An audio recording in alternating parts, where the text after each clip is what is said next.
Hey, what's going on? Welcome to the Tuesday. I'm Ultra David. And I'm James Chen. How's everybody going? There are a bunch of tournaments to go over. A lot. There's a lot of tournaments this weekend. There were, and we'll talk about them. We'll also talk about upcoming events. We'll talk about some game news and characters and such. Yeah. We'll talk about some assorted other things as well. Yeah. But I guess we'll start off with tournaments? Sure. Actually, let me do something really quick. Go ahead and start with the tournaments. I'm changing the topics here. Yeah? Okay. Yeah, because I wanted to spend a little bit of time to talk about... I might as well put that as the subject there. There we go. So you can hear me clacking away on the keyboard. That's cool. There you go. Yeah. Change this so that we have Tanya as her own category here. Because I have a funny feeling we have a lot to say. We might talk about that a lot. Dude, we were like, should we talk about it? Sure, before the show started. And then we just started talking about it for like 5 minutes. That's part of why we're late. Yeah, I know. Because we were just like, so what did you think of this? And da-da-da-da-da. Yeah, so that's the way it goes. In any case, so... Also, it's a weird day in Los Angeles. It's like stormy out. It's like muggy East Coast humid weather. It's like it's like gonna be a thunderstorm, but it's LA, so it's not gonna be a thunderstorm. Right. When I was driving home, it started raining on me, and it was like this really kind of like it was like trying really hard to be hard rain. It was like, and I was like, really? This is the best you got? Come on. Basically, all it does is screw up my hair.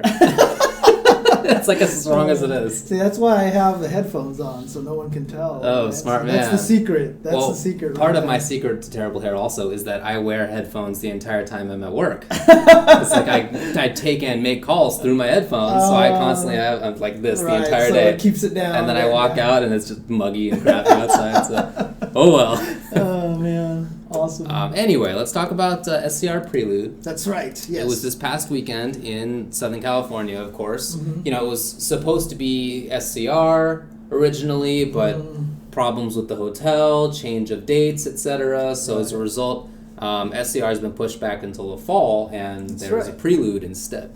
Yep.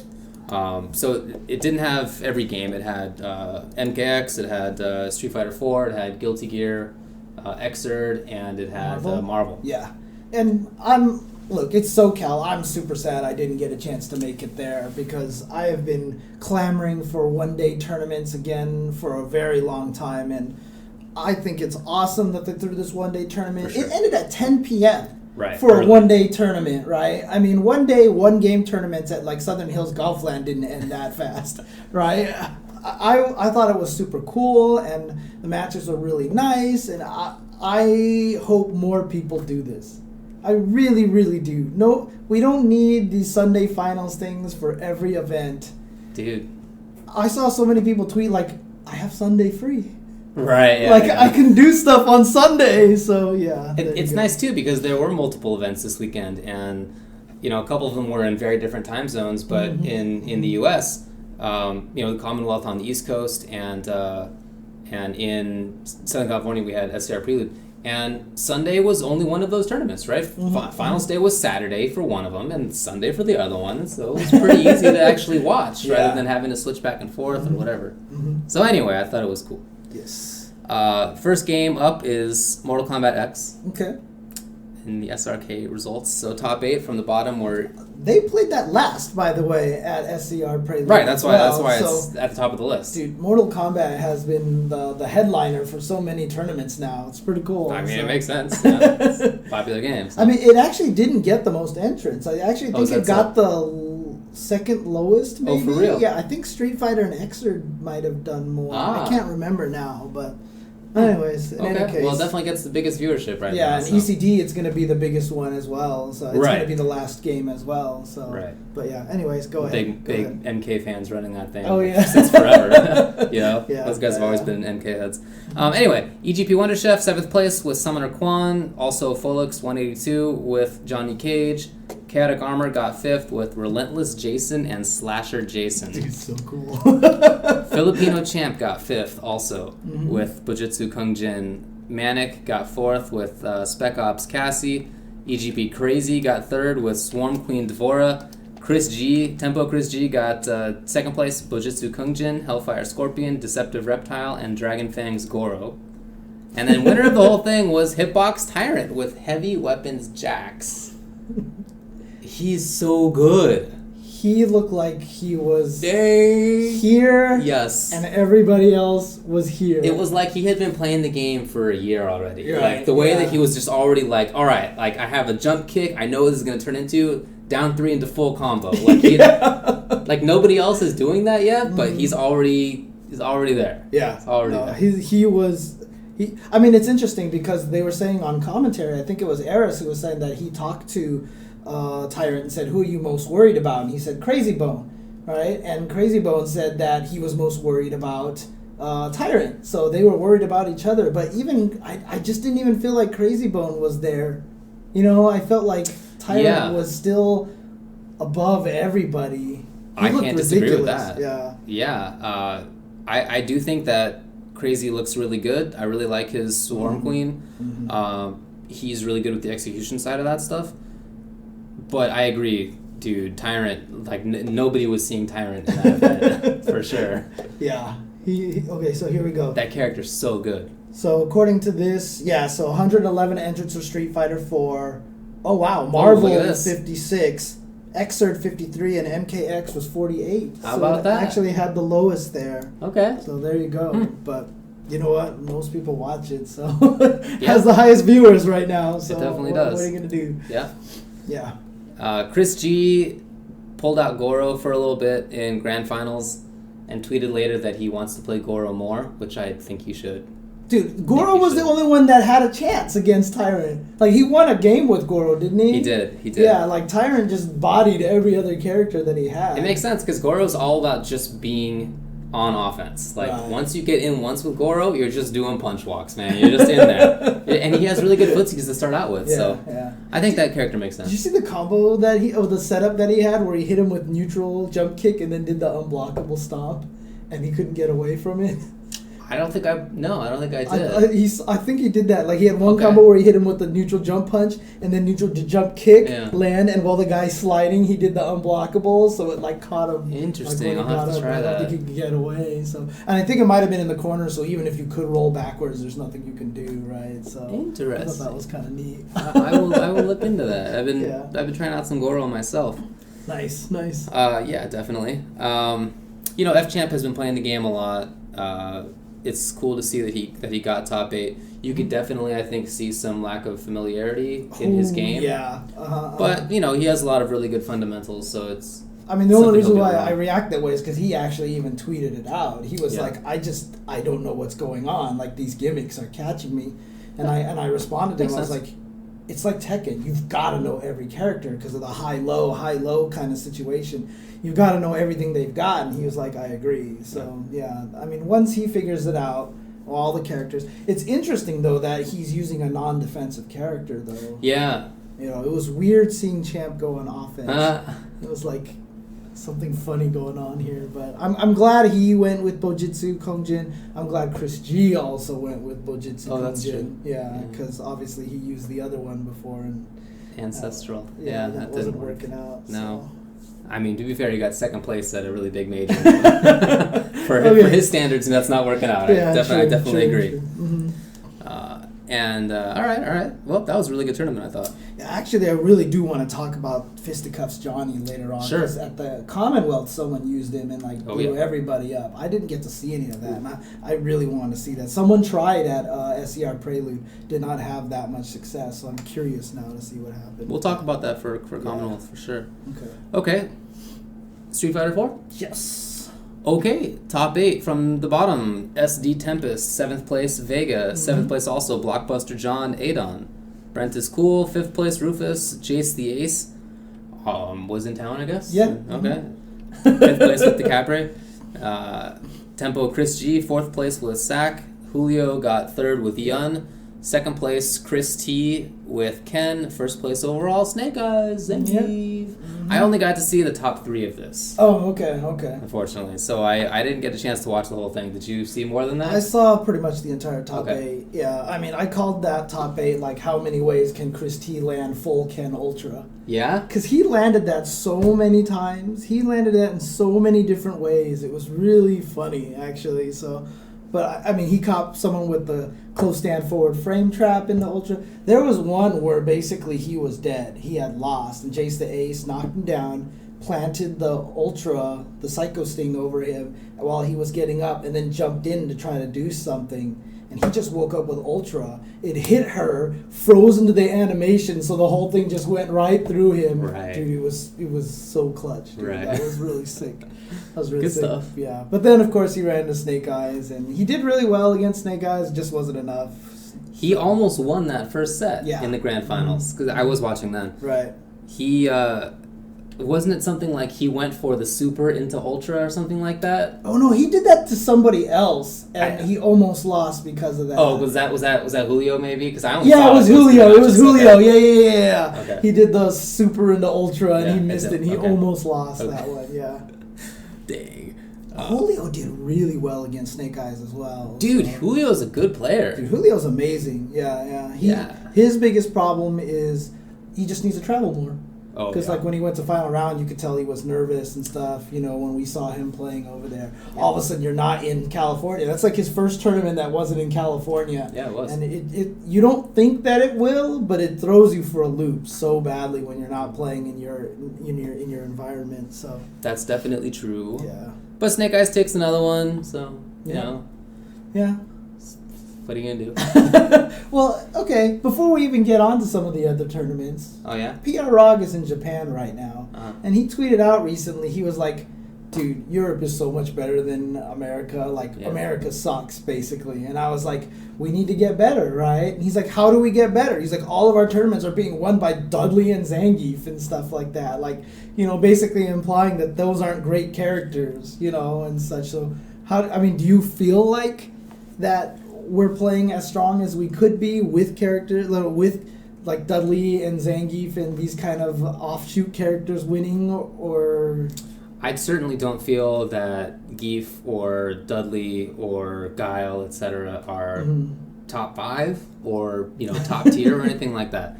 So if we're limiting it to you're not playing as well as you could be if you're not playing top tier, which some people ascribe to certainly, then that's true. Yeah, I definitely agree with that. And maybe like Snake Eyes would be better served if he picked Evil Ryu all the time. I don't know, because he has a good one. Right. He does have a good evil.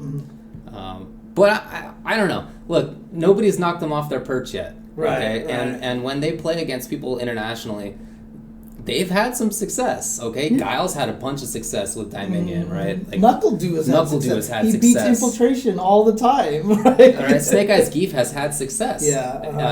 Internationally, and so I don't know that that's the issue. I don't know if the characters are the issue, really, but I certainly agree with him that US is third. Yeah, I agree. Absolutely. So, I'm just curious to.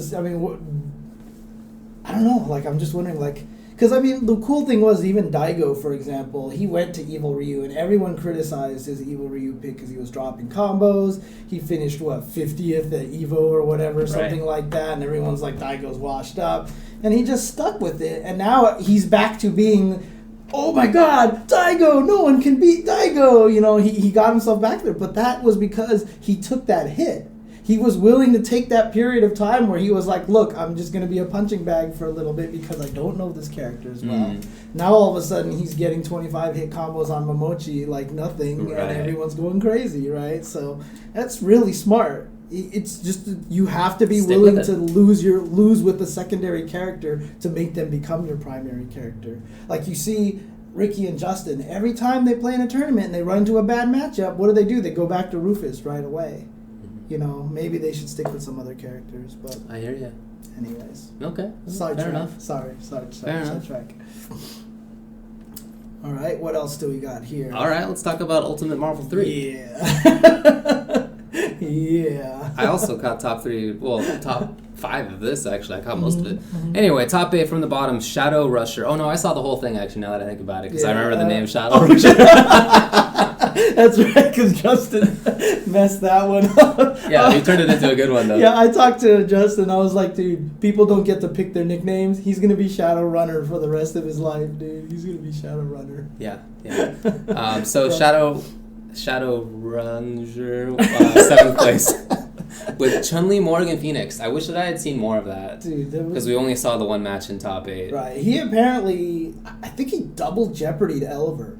Yeah, that's what Elber said on commentary. I think he beat him both times, and he did it by having a Chun-Li that, Hurricane, that basically, flash kicked, Hurricane, double, triple jump, did all sorts of stuff in the air while he kept calling Morgan assist to build meter for Phoenix at the end, which was a pretty smart way to play. I mean, it's interesting. Unique. I love it when you see interesting team constructions like that. For sure. Sure. That is one of the prime examples of an interesting team construction. So totally, dude. Totally, yeah. Noodle Leopard 7th also with 0 Doom Virgil. Cloud 805 5th with 0 Virgil Dante. Nerd Josh 5th with Morgan Doom Virgil. Paradigm 4th with Hagar Doom and Dormammu Doom Arthur. 3rd place was Filipino Champ. Magneto Doom Phoenix. Magneto Dormammu Doom. 2nd place was Tempo Chris G, Morgan Doom Virgil, and then winner, 1st place, Broken Tier Clockwork with Virgil Doom Strider.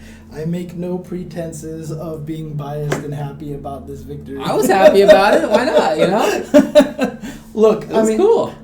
I know that Clockwork still has a ways to go before he can become like one of the gods, and I know a lot of people hate that term. Yeah. I like it only because I see it as a way to challenge other players.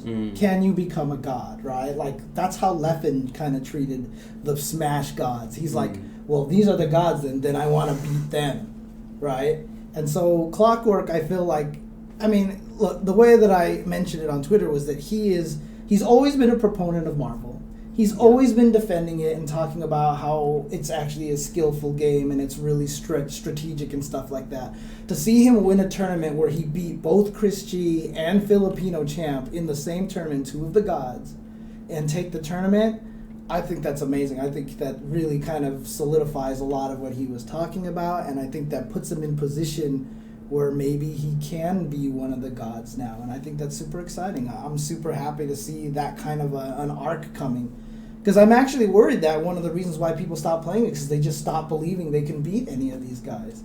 Like Justin Champ and Chris G are just going to win. Right. That makes sense. So to see Clockwork get to that point where he can beat them, I feel like that actually says a lot. Like, look, you can get to that point as well. So, yeah. I don't know. That sounds good, dude. I'm super happy for Clockwork, with you. So, yeah. Good job, Justin, on the commentary. I thought Justin did well on commentary, I have to say. He started trying to commentate, I don't know, a couple years ago now, maybe. First time I saw him do that. And he's gotten a lot better. Better. He was not great at explaining things at the start. He would just say what was gonna happen, because it's all working up here, but like to make it come out of this hole is not as easy. But now he's doing that, so that's really cool. And he's not looking at his phone all the time, Yeah. He even tweeted you about that. I know. Yeah. He was like, I wasn't looking at my phone. So yeah. No, I thought he did really well, and look. We've talked about Marvel commentary, right? And how Marvel commentary is largely in a sad state. Lots of people could be very good Marvel commentators. People who have been in the past and don't like the game anymore. People who are really good at the game, so they're always in top 8, and so they can't commentate. AKA top 8, Justin. like Justin. Yeah. So there are all these players who could be doing it, or people who could be doing it. And, right. But at some point, if Justin ever decides he doesn't want to win tournaments anymore, then I think he can probably pick up commentary. Yes, yeah, absolutely. Okay, all right. Let's talk about Xrd. Yep. Which I did not see, but did you? I saw most of it, and then I missed like the top 3 matches, unfortunately. Well. FFN Kyoku with Faust 7th place. Spectro with Ramlethal 7th. Potemkin Bus Tours. Yes, that's right. That is excellent. That's excellent. Dude, he did really well. 5th place. Yeah. 5th place also, TS Nerd Josh with Elfelt. 4th place was Toki with Axel. 3rd place was The Beautiful Dude with Zato won. Fu got 2nd place with Leo Whitefang. AG with Soul Bad Guy won the whole thing. Yeah, shoutouts to Santa Barbara. Fu and Beautiful Dude, both of the Santa Barbara guys. So SoCal hasn't really had a chance to show a lot of their Guilty Gear stuff because they just haven't been able to. Most of the tournaments have been East Coast and Midwest, and none of these guys have really traveled out to these events. So they haven't really had a chance to show their stuff. So it was really cool to see guys like Fu do really well, who I've played against at Paul and Monique's place before. Right. Dude, that was not fun. Oh, you get ripped up? My Guilty Gear experience at that home is basically me getting ripped up constantly, because there's a lot of good players there. Right. But it was good to see those. They both made it to winners finals. And then AG, who like me and Choi Sauce are always talking about, is like the greatest player in the world, you know, came from losers bracket, and sure enough, he made it all the way through there and took the tournament. And his soul is ridiculous, so I am not surprised he won. Not surprised he won. So Okay. he was the guy who used Akatsuki really well. I remember him. Yeah, sure. he used to beat everybody with him, and that's why everyone thought SoCal sucked at the game, because they're like, you're losing to Akatsuki, what's wrong with you? Yeah. It's really because AG is just Undenied. ridiculous, dude. So I certainly remember that. Some people don't get the Potemkin bus tour's name. I've read it in the chat. Oh, okay. I was hoping that you could just do the sound effect, the little thing he says. Potemkin bus tour! Look, that's what his spinning pile driver is called. Yeah, all right? Potemkin That's Buster, grab. It's right? called Potemkin Buster. Heavenly Potemkin bus tour! Yeah, exactly. That's a great name. Yeah. Well, shout outs to SoCal Regionals.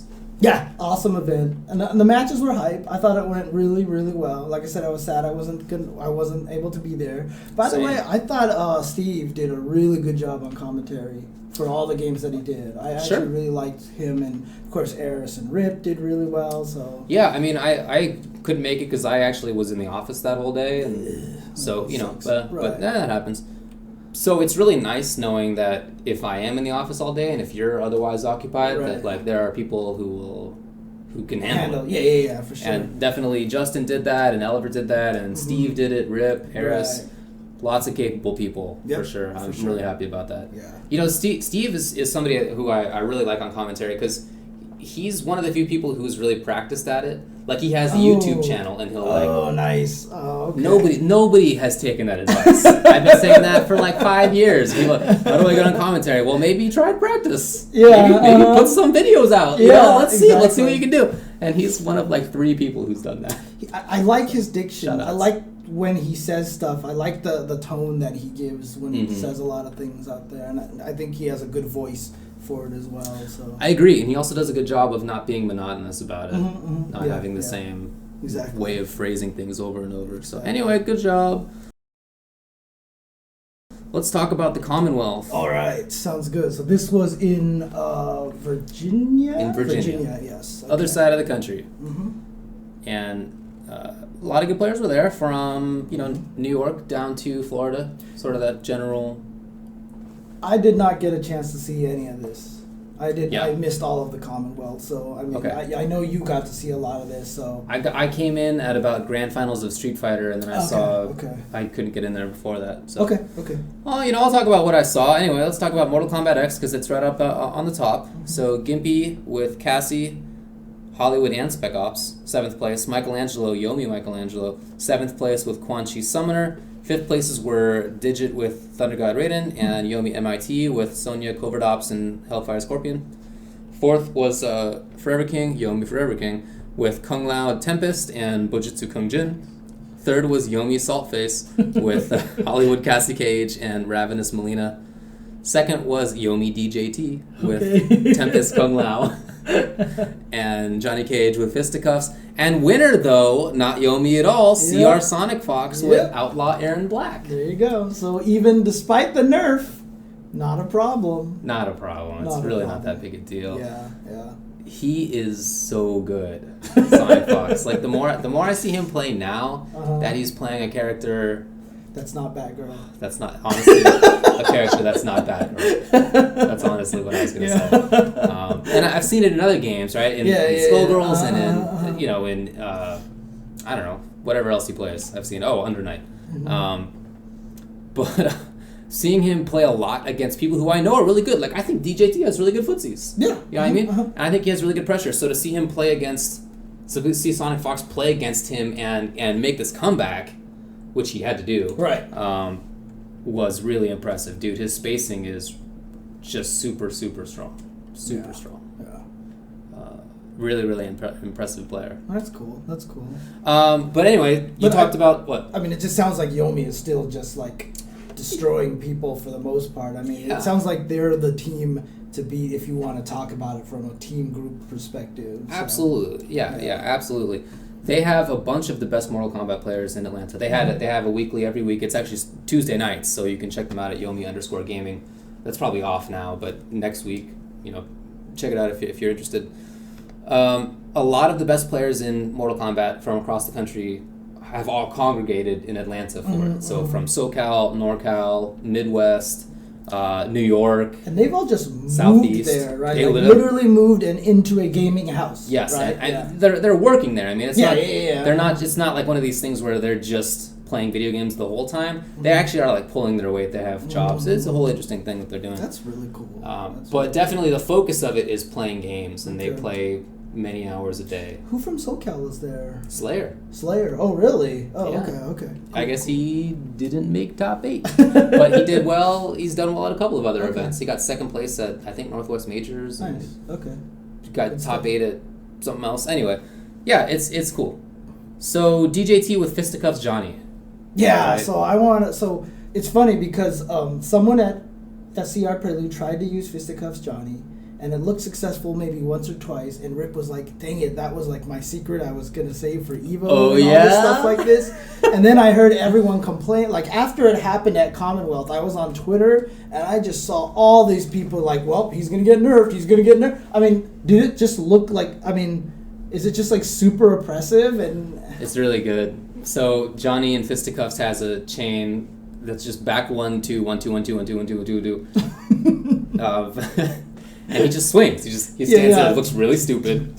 Yeah, the animation's pretty poor, but pretty bad. But whatever, that doesn't matter. It's really good. It's not something that you can't get out of. Like there are holes in it. After some number of hits, I forget what it is. It's no longer a tight block string, and you can backdash. But he can stop it before then and walk forward a little bit, or he could keep it going afterward if he thinks that you're gonna do something else, and. So there's lots of little mix-ups that he can play while he's doing it. And, of course, while he's doing it, he's doing pretty considerable chip damage and building a lot of meter. Right. Because you build meter when you make the opponent block, right? So he's meter constantly. And also one other key thing about Mortal Kombat is that unlike most fighting games that are not named Third Strike, there's no absolute guard in the game. Right. So you can't be mashing special moves in the middle of there. You can't be like, oh, the first hole, here comes my armor move. Exactly. So if you're holding block, it negates your special move. If you let go of block, you get punched. Right. So you can't get out of it like a lot of the other games where you can mash on uppercuts and stuff and like that. And it beats a lot of armored moves too. It's fast. Right. It's fast enough that if you'll notice when he does it as a meaty, he doesn't start it with the first hit. He's already in the swing of it. And the reason is because that'll beat armored moves more often. So it's really tough for a lot of characters to get out of. It's not impossible, and he has to be in there in the first place. And Johnny doesn't have overhead low mix-ups. He just it's either, I think forward 2 is an overhead string, which goes into a combo, or down 4, which doesn't combo at all. Almost makes me want to play him now. Dude, he's so interesting. I really think he's interesting. I'm really happy that DJT's playing him because I don't care enough about the character to play that character, considering all the other interesting ones in the game. But certainly when I first checked him out, I was like, this is really interesting. Because the thing about it is, chip damage character. When I watched SCR, I saw the Johnny player there. I forgot what his name was, but he didn't activate extra chip damage mode that often. Like, he would go up and try to do it, but I only saw him activate it once, and he did a lot of combos where he knocked him down and could have activated. I didn't see him do it. And I was like, why aren't you activating chip? Because then when you do that, it's not just that, you're going to lose a little momentum because you got to take time to activate it, but then the fear factor, it's like rose orbs that you can activate constantly. You know what I mean? Once you get that going, now the opponent's like, I don't even want to take a jump punch. I don't even want to block a jump punch because jump punch, bop, bop, bop, bop, bop. It's like a combo. Right, exactly. So, I don't know. I'm like super interested. Well, DJT had really cool setups where once he got into the corner, it's super easy to hit confirm, right? Because you see the ball, it's super easy.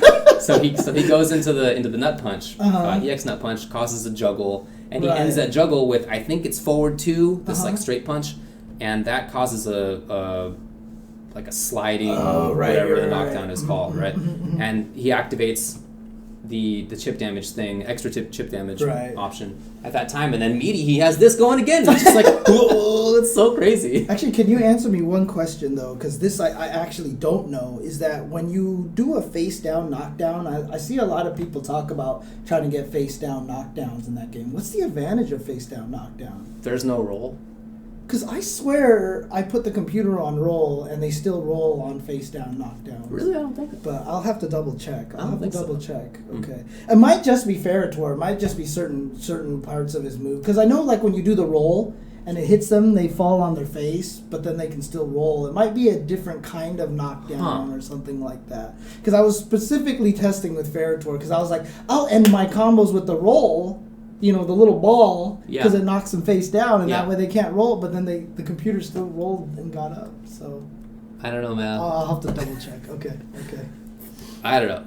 Anyway, that was MKX, and it was really, really good. If you haven't seen the Grand Finals and you're at all interested in that game, I highly recommend checking it out, because it was one of the best that we've had in MK so far. Okay. It was the Digital Pro Sports that streamed it, right? Yes, yeah. it was. Okay. It was. Street Fighter 4, top 8.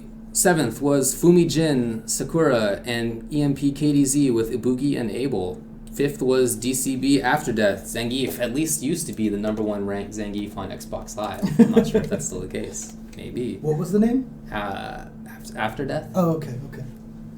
Shoddy with Ryu, 5th. Yomi Joel, Ryu, 4th. TSC Sanford Kelly, Sagat, TS Sabin, Dalsum, 2nd place. Pie Smug, Dudley won the whole thing. No surprises there. Well, it was a good set against Art, and it went down to the end. Oh, really? Okay, yeah, it did.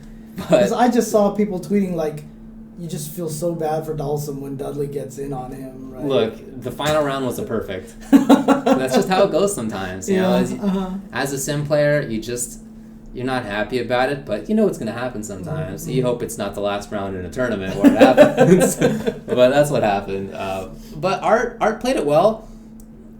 The thing is that Smug plays that matchup better than any Dudley because he just knows the ranges. Mm-hmm. He knows this exact range to stand where if Dawson makes the mistake of poking with Stand Fierce or Strong or something, roundhouse right into EX Machine Gun from 2/3, 3/4 screen. Right. So yeah, it's tough to counterpoke as Sim. And you have to counterpoke because that's your game. Your game is press buttons on the ground. Right. Otherwise, you're not controlling any space, which is what Dalsum is supposed to do. So, yeah. That's the conundrum. But Dudley has these good buttons to counterpoke. So, that lead into this huge corner carry damage combo. Yeah, exactly. So, but it was good. It was really cool too because I saw on Twitter people have been talking about the doom and gloom of U.S. Street Fighter. And Arturo was like, why is everybody even talking about this? Like, what happened? Like, why don't you guys just try to get better? And I was like, well, you can kind of talk because you've been playing on fire recently. Dude, he leveled up. I was like, you've been getting so much better, I actually, maybe it might be one of those things that maybe a lot of the Street Fighter players, like a lot of the good Street Fighter players that we have in the U.S. only play Street Fighter. Maybe they do need to play some other games. Because Arturo still credits him getting better by Uniel. Under night. Right? Yeah. Like, I saw Snake Eyes wants to play Mortal Kombat, and I was like, dude, I gotta get him on Ferritor, dude. Oh. I gotta get him on Lakitor, dude. That would be so exciting. He would have an uppercut. Like, can you imagine Snake Eyes playing Zangief with an uppercut? Like, I don't... Dude, that ground bounces in the 50%. Yeah. It just seems really good, so... But yeah, no, I think that's maybe that's a thing that needs to happen is that they need to play because a lot of those Asian players who are winning a lot of games and a lot of winning tournaments, they've played every fighting game. Yeah, I guess not so much now, but in the past they have played like everything. But you know what? You've got to imagine they have Southern Hills Golfland syndrome. Where they're in the arcade and they're playing and they just lost and they put their quarter up. They're like, God, I just don't want to sit here and wait. Let me go play Blaze Blue off to the side. Let me go play this off to the side, come back. My quarter's been up the whole time. Arcades. Yeah. That was actually one of the reasons why people at Southern Hills Golfland were good. Because when you waited for your turn, which could be like 10, 15 people, you were like, I played a lot of Third Strike at Golfland, even though I didn't know how to play the game, just because I didn't want to stand there and wait. Every arcade did that. Yeah, I played a lot of Tekken 5 when that game came out, even though I hadn't played Tekken really before or since, but since I was in the arcade and I had to wait for my turn again, and there were like 5 to 10 people there, I would just walk over to the other machine and I would put my quarter up, and I would switch, right? And I would CBS2, Third Strike, ST, whatever. Exactly. Everybody used to do that. Yeah. But that obviously is not the case anymore. Yeah. So I don't know. Maybe that could be a secret. Maybe they should just play some other games for a little bit. So. Well, we'll see what they do. Killer Instinct was a kid named Zoe, 7th. Riptor Hatake Osawa with Orchid got 7th place. RM Cloud, 5th. Glacius, C88 Deviljin with Glacius, 5th place. Is that JB Deviljin? He was a Third Strike player on the East Coast there. Oh, from could be. The Maryland, Virginia area. That's why I asked. Well, okay. I've never seen him with C88. Anyway, TSC CD Jr. got 4th. CD Jr. got 4th? Yeah, with Maya and Shadow Jago. Gimpy got 3rd with TJ Combo and Orchid. Saltface 2nd with Orchid. Okay. Base, UA Base with Spinal, who won it. Interesting. That's really, you know what's really strange to me about those results so far, though, is that we don't see a lot of the new characters in there. It's always the classic characters. It's always a lot of the classic characters. In fact, the newest character I think you mentioned was Maya, right? Everybody else was one of the old characters. Riptor, I guess. Oh, yeah, Riptor. That's right. Okay. It's funny because I talked with Keats at Combo Breaker, and he said that Conra is, like, broken. Not actually broken now, but he said when Conra was released, he was broken. Yeah. Well, it's funny. But nobody played him. Everybody was like, this character's bad. And then they've nerfed him each time, he told me, and he's still maybe the best character in the game. But this is according to Keats. I don't know anything about it. The one time I tuned into the Arturo streamed Justin Wong Salty Sweet at a Combo Breaker was a set between Maya, CD Junior's Maya, and I forgot his name, but it was a Conrad player. And that Conrad player was botting CD Junior. Like, he was just doing stuff, and it just didn't look like you could do anything. It's just like clouds of dust everywhere. Right. And you're like you just like stare at it, and you're like, I don't know what to do. Dude, Conrad looks so good. It looks so fun. Yeah. Too bad none of us own an Xbox Well, One. we should talk about this a little bit later more. Let's try to recall it, because I did want to talk about that. Oh, okay. Ultimate Marvel 3, top 8, Yams with Morgan Doom Virgil, Omega with Magneto Morgan Doom, then 5th were Quest with Zero Virgil Strider, and KDX K. with Zero Doom Strange. 4th was Snack Pack with Spencer Virgil Hawkeye. 3rd was Crazy Joe Viper Dante Strider. 2nd was Unknown Wesker Sentinel Viper. And winner was Flux with Zero Virgil and Dante. Okay, makes sense. Okay. Chaz won Smash Bros. WiiU with Sonic. Injustice, guess who won? It doesn't even need to be said. Sonic Fox has never lost. It's been a year. A year, folks, that he's not lost. This hasn't happened since Justin MVC2. It has not happened since Justin Right, MVC2. yeah. Yeah, so...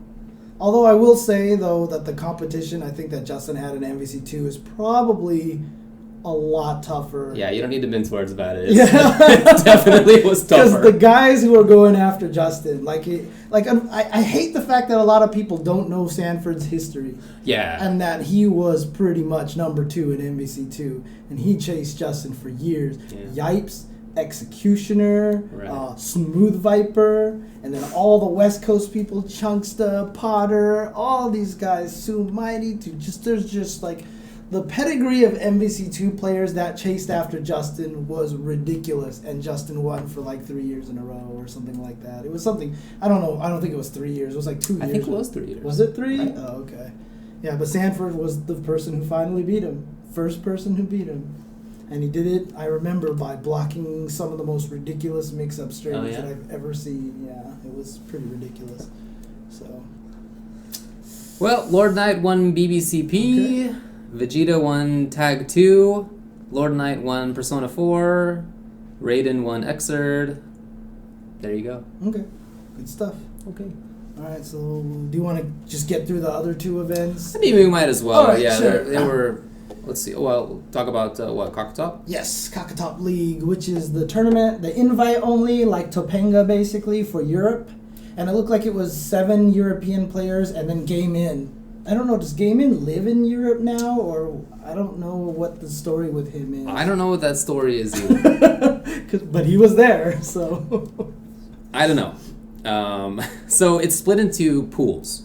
Mhm. Okay. Yeah. So It's kind Pool of like A, the South Pool by B. Southwest. Remember how the Very much players so. were- Yeah, definitely. And 2 players moved on to the finals from each pool. Those winners of the pools were Valmaster and Prodigal Son. In one of the groups, Game In and Pro Fluke did not win, did not move on. Luffy and Gagapa got first and second in the other pool. Okay. Problem X and Easy Man did not move on. Okay. So. And then on finals day, it was 4th place Gagapa, or the commentators called him Gagapa.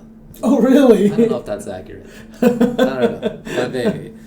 Gagapa with Bison got 4th. FA Prodigal Son, aka Reinhardt, with Sagat and Ryu 3rd. Second was Valmaster Chun and Abel, apparently. Okay. I Interesting. did not see. Luffy Rose won it. There you go. And it First looks like place, it was MD Luffy. It looks like it was still round robin as well. So it looks It like was. Kagapa got 0-3, and then Reinhardt got 1 and 2, Valmaster 2 and 1, and then Luffy 3 and 0. But interestingly, look at the plus minus. Luffy was plus 19 games, so it was first to 10 for each set. Oh dang! Okay. Long. It was Right, long. It was right, awesome right, actually right. to watch. Mhm. 19 overall. Yeah. Is pretty Luffy impressive. is getting back onto where he was at Evo, so it's kind of cool to see. He just won a tournament, and now here he is again, taking this tournament pretty dominantly.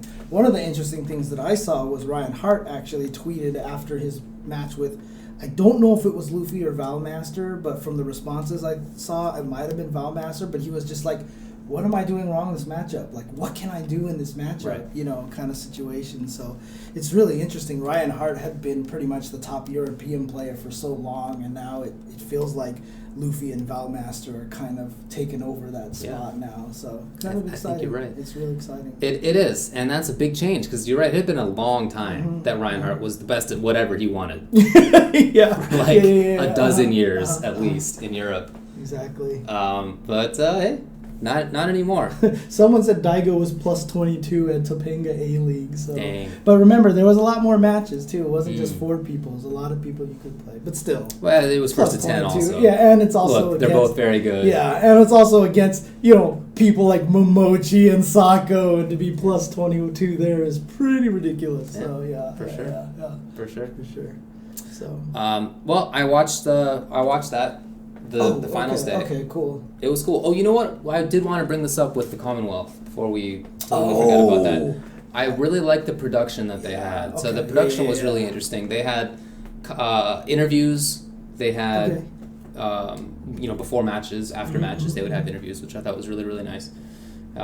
They had just a lot of, I thought, good shots and stuff. It's multiple camera angles. Yeah, multiple camera angles. It wasn't perfect by any means, but as far as like this being their first big tournament, I thought it was awesome. That's cool. I would love to see more events do the interviews thing. It's something that we did for SCR a bit, but that very few other events have taken on. So. Yeah, I mean, it's kind of interesting. One of the reasons why a lot of people stop doing interviews is because the interviews always end up not being very interesting depending on who you interview. Like, I remember the one year that Cammy was trying to do the interview. Remember when she tried to talk to Hugo 101? Yep. She was like, hey, so your match is coming up. What do you think? Nothing. Like, he didn't even respond. He didn't even look at her. He didn't look at her. He just sat down and looked at the controller and just didn't even want to say anything. And that's a problem, right? Yeah. I mean, that's sometimes that just happens. What are you going to do? So, so interviews can be hit or miss. And, honestly, that is also part of the interviewer's responsibility. You know what I mean? They have to be pretty quick, like in that kind of situation, to humorize it maybe a little bit or something like that, or to ask good provoking questions. I thought the interview they had was really good. She seemed exactly. to have certainly knew what was going on, and she was funny, and it was a good choice. So. Yeah.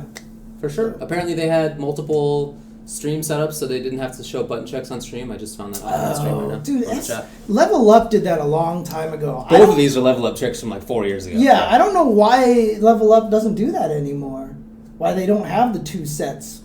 Because before they used to have a switch box to 2 sets. Right. And so basically while you put 2 people on there, do their button check while the other guys are playing, and then as soon as they're done, you just jump to the other match. They did that even the year at EVO that they streamed EVO. They had that set up at EVO as well. So I'm curious why they haven't gone back to that at any point in time. So, yeah. I don't know. But I just wanted to point that out because I thought that was good. The reason I was thinking about it is because I wanted to say that I liked how this event, Kakutop League, had both the French commentary and the English commentary, just because that's something I would like to see happen more often in general. In the States, we never do that. I'm sure that's never happened. Well, Evo's the closest when they have Papa only. Chihuahua doing the Japanese commentary. That's the only one. Other than that, there's no major that has, like, here's the Spanish version, Dude, here's the Japanese version. Ken Bogard needs to get out to Evo and do the French stream. That's what I'm talking about. Dude, he needs to do the French stream. He does. For free, dude. So anyway, I just really like that they do that. Yeah. So, and it's not just Kakutop League. That happens in European tournaments more often. So anyway, that was it for that. FrameTrapTV also happened. That's right. That was in Dubai. Yes. And that one, I mean, there's a lot of good players out there. Shen made it out there. Infiltration made it out there. Dominion made it out there. So let's see here. We've got, in 7th place, we've got Hamoud with Elena. Also tied for 7th place was Infiltration. Dang. Infiltration with Ryu, Rolento, Chun-Li, DeCapre, and Hugo. Yeah. Hugo! Well, I saw the Hugo. Yeah, he busted Hugo out against Shen, right? Yeah, against Shen Elena, which I think is a fine pick, but you know that Shen has a poison. What are you doing? That's right. And that's what happened. He got counterpicked. And Oh, okay. 5th place tied was Ramadan with Ryu, which is really cool to see Ryu. Latif, Sea Viper. 4th place was Razor Shen with Gen, Elena, and, as you mentioned, Poison. 3rd place was F.A. Big Bird with Guy and Sea Viper.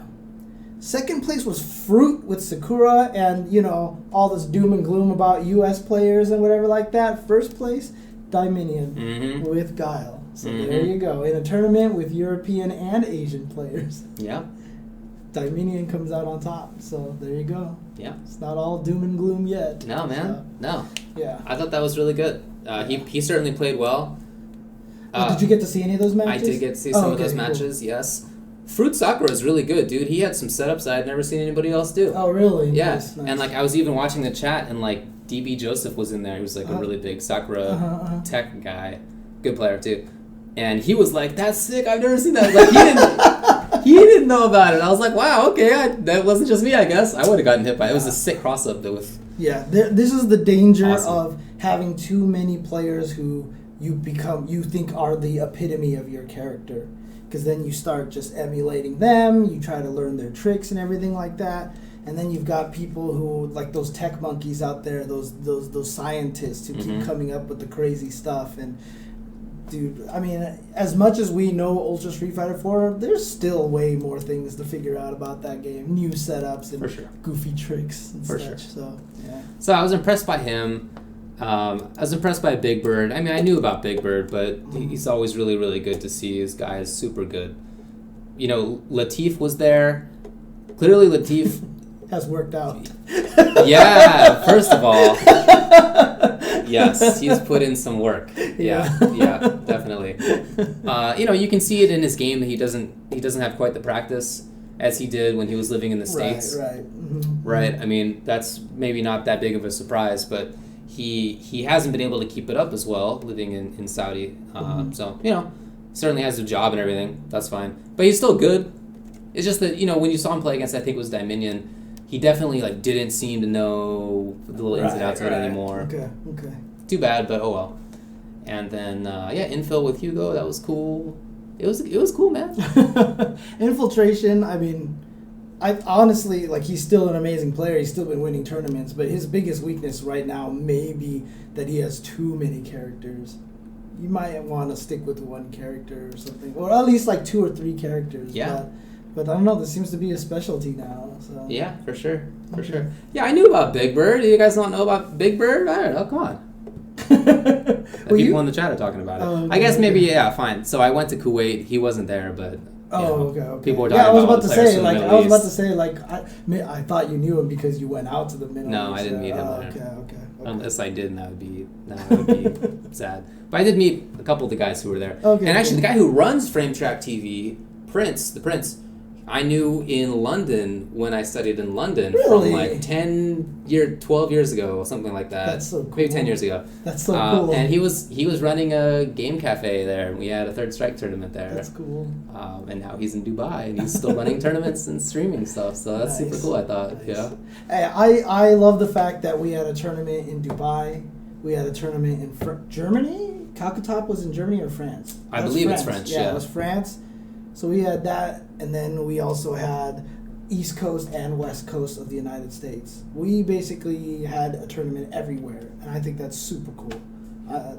More power to everybody out there who's doing streams. So For sure. I want to see competition everywhere, dude. Like we mentioned before, like where's all the Africa streams? You know, It's gotta happen sometime, man. Yeah. So because I remember when we made that comment, a lot of people actually tweeted us. Were like, dude, I'm from South Africa. There's actually a pretty decent scene down here and stuff like that. So That's true. it'd be really cool to start seeing some streams from there. So. And actually, I remember this too. After we talked about that, I think it was that final round. I met a guy from Nigeria who was there. Oh, Do you yeah, remember this guy? Yeah. And he talked with us briefly about the scene there in Nigeria in Lagos, and he was like, it's not that big, but there's definitely a scene. Right. That's awesome. I had no idea. Yeah. It's everywhere. Yeah, it's cool. It's Yeah, cool. it is cool. It is cool. So. Okay, well, you want to take a break? Yeah. Let's take a break, and when we come back, let's talk about some upcoming events and some game news and Tanya and MKX and all sorts of other stuff. All right.